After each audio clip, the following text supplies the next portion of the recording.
Hyderabad phone tapping కేసులో ప్రభాకర్ రావుకు 6వ రోజు విచారణ కొనసాగుతోంది. టెక్నికల్ అంశాలతో పాటు రాజకీయ నేతల ఫోన్లు ట్యాపింగ్ పై అధికారులు విచారిస్తున్నారు. Prabhakar Rao cell phone format పై సిట్ బృందం ప్రశ్నిస్తోంది. దీనిపై మరింత సమాచారం మా ప్రతినిధి ప్రవీణ్ అందిస్తారు. ఫోన్ ట్యాపింగ్ కేసులో ఇప్పటికే 6వ రోజు కస్టోడియల్ ఇన్వెస్టిగేషన్ కొనసాగుతుంది.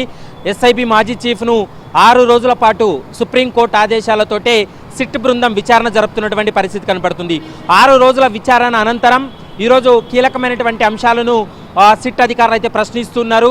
ఎందుకంటే గతంలో 6 సార్లు విచారణ జరిపినటువంటి సమయంలో కూడా తాను ఎక్కడా కూడా తప్పు చేయలేదు, నిబంధనలు ఉల్లంఘించలేదు అనేటువంటి అంశాన్ని ప్రధానంగా ప్రభాకర్ రావు చెప్తున్నప్పటికీ కూడా ముఖ్యంగా అప్పటి ప్రభుత్వ పెద్దల ఆదేశాల మేరకే చాలామంది రాజకీయ నేతల యొక్క ఫోన్లను ట్యాప్ చేశారు.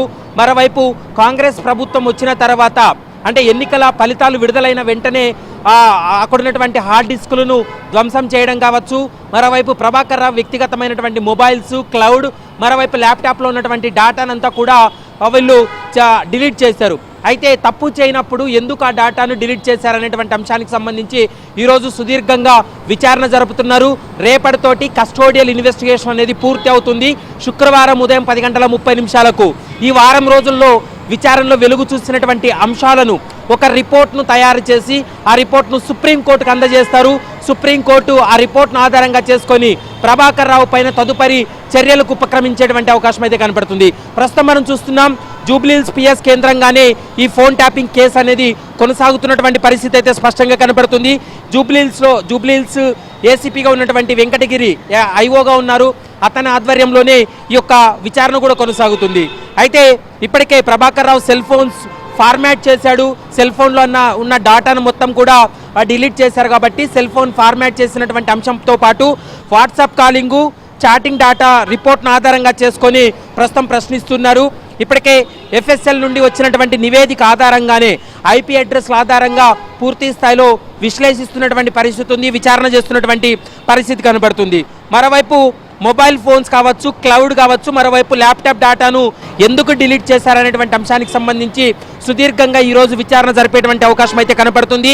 ఇక కస్టోడియల్ ఇన్వెస్టిగేషన్లో వెలుగు చూసినటువంటి అంశాలు ఏవైతే ఉన్నాయో ఆ అంశాలను ఆధారంగా చేసుకొని ఒక రిపోర్ట్ను తయారు చేస్తారు. ఆ రిపోర్ట్ను సుప్రీంకోర్టుకు అందజేసిన తర్వాత ప్రభాకర్ రావును జ్యుడిషియల్ రిమాండ్కు తరలించాలా, లేకుంటే ప్రభాకర్ రావుకు గతంలో మధ్యంతర వెసులుబాటు ఏదైతే కల్పించారో తనని అరెస్ట్ చేయకుండా కేవలం విచారణకు హాజరు కావాలని ఆదేశాలు ఇచ్చారో అదే కంటిన్యూ చేస్తుందా సుప్రీంకోర్టు అనేది మాత్రం కొంత ఉత్కంఠగా మారింది.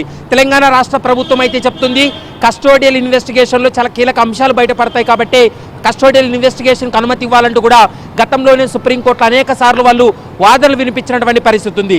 దీంతో ప్రభాకర్ రావును కస్టోడియల్ ఇన్వెస్టిగేషన్ కెట్టకెలకు సుప్రీంకోర్టు ఇవ్వడంతో తను లొంగిపోవడం జరిగింది. ప్రస్తుతం లొంగిపోయిన రోజు నుండి ఇప్పటి వరకు 6 రోజులుగా తను విచారణ ఎదుర్కొంటున్నారు.